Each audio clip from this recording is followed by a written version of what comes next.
CITU జాతీయ committee పిలుపు మేరకు కాకినాడ జిల్లా కలెక్టర్ కార్యాలయం వద్ద కాంట్రాక్ట్ ఉద్యోగులు, పారిశ్రామిక కార్మికులు, నాన్ పర్మనెంట్ కార్మికులను రెగ్యులర్ చేయాలని డిమాండ్ చేస్తూ నిరసన కార్యక్రమం చేపట్టారు. ఈ సందర్భంగా సిఐటియు జిల్లా అధ్యక్షుడు దువ్వ శేషబాబుజీ మాట్లాడుతూ, పర్మనెంట్ ఉద్యోగులు చేసే పనినే కాంట్రాక్ట్ ఉద్యోగులతో పని చేయిస్తున్నప్పుడు పర్మనెంట్ ఉద్యోగులకు ఇచ్చే అన్ని సదుపాయాలు కాంట్రాక్ట్ కార్మికులకు కూడా ఇవ్వాలని డిమాండ్ చేస్తున్నామని అన్నారు.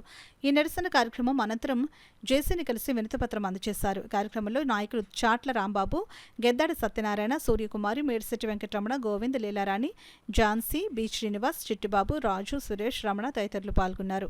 మాకు చాలా మంది ఏఎన్ఎంస్ దూరం ఊర్ల నుంచి 50 కిలోమీటర్లు 60 కిలోమీటర్ల దూరం నుంచి ఇక్కడ రీరిప్లేమెంట్ అనే పేసులు ఇచ్చి మాకు సాలీచాలం జీతాలతో మేము ఇక్కడ వర్క్ చేస్తున్నామండి. మా సెకండ్ ఏఎన్ఎం చాలా మంది ఇబ్బందులకు గురవుతున్నారండి. తక్షణమే వాళ్ళందరినీ కూడా మినహాయించి డీరిప్లేమెంట్ క్యాన్సిల్ చేసి ఎవరి వారి ప్లేసులకు వాళ్ళని పంపించవలసిగా డిమాండ్ చేస్తున్నాం.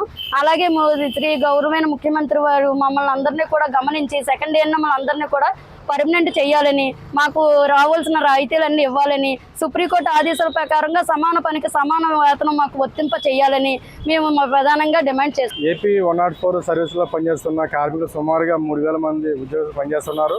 2 కేటర్లుగా డిఈఓ, డ్రైవర్లుగా వీరందరినీ కూడా ప్రభుత్వం చొరవ తీసుకుని ప్రాథమిక ఆరోగ్య కేంద్రాల ద్వారా పిహెచ్సిల అండర్లో సర్వీసులను రన్ చేయాలని మేము కోరుకుంటూ ఉన్నాము. అన్ని పిహెచ్సిల్లో వేకెన్సీలు ఉన్న డిఈఓ పోస్టులను 104 డిఈఓల ద్వారా ఫిల్ చేయాలి. అదేవిధంగా డ్రైవర్ సోదరులను కూడా సమానమైన క్యాడర్లో పిహెచ్సిల్లో వాళ్ళని ఫిల్ చేసి వారికి న్యాయం చేయాల్సింది మేము డిమాండ్ చేస్తున్నాం. అదేవిధంగా అరబిందో ఏజెన్సీ అనే సర్వీస్ ప్రొవైడర్ ద్వారా ఆంధ్రప్రదేశ్లో 104 సర్వీసులు రన్ చేస్తున్నారు. 2 నెలల వేతనాలు వాళ్ళు పెండింగ్ పెట్టారు. ఈ జీతాలు అంతగా చాలా జీతాలతో మేము చాలా ఇబ్బంది పడుతున్నాము. ఇప్పటికైనా ప్రభుత్వం చొరవ తీసుకుని పిహెచ్సిల ద్వారా సర్వీసులు రన్ చేస్తూ అదేవిధంగా సమాన పనికి సమాన వేతనం మినిమం టైం స్కేల్ అనేది అమలు చేస్తుందిగా కోరుకుంటా ఉన్నాం. 44 చట్టాలని పునరుద్ధరించాలని డిమాండ్ చేస్తా ఉన్నాం. అలాగే కార్మిక సంఘాలు ఏవైతే డిమాండ్ చేస్తున్నటువంటి 14 ఏళ్ల నుంచి డిమాండ్లు చేస్తున్న ఏ ఒక్క డిమాండ్ని కూడా మోడీ ప్రభుత్వం కానీ ఇక్కడ ఉన్నటువంటి రాష్ట్ర ప్రభుత్వాలు కానీ పరిష్కారం చేయలేదు. ఎప్పటికప్పుడు కాంట్రాక్ట్ వర్కర్లని మోసం చేస్తూనే ఉన్నాయి.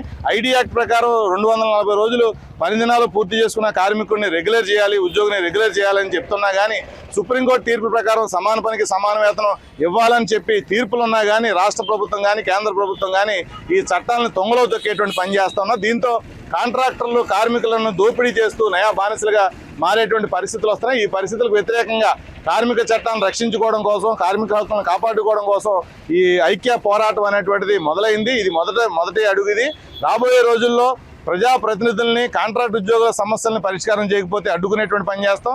కలెక్టరేట్లు ముట్టడించేటువంటి పని కూడా చేస్తామని చెప్పి కేంద్ర రాష్ట్ర ప్రభుత్వాలకి హెచ్చరిక చేస్తా ఉన్నాం. సిఐటియు జిల్లా ప్రధాన కార్యదర్శి చెక్కల రాజకుమార్.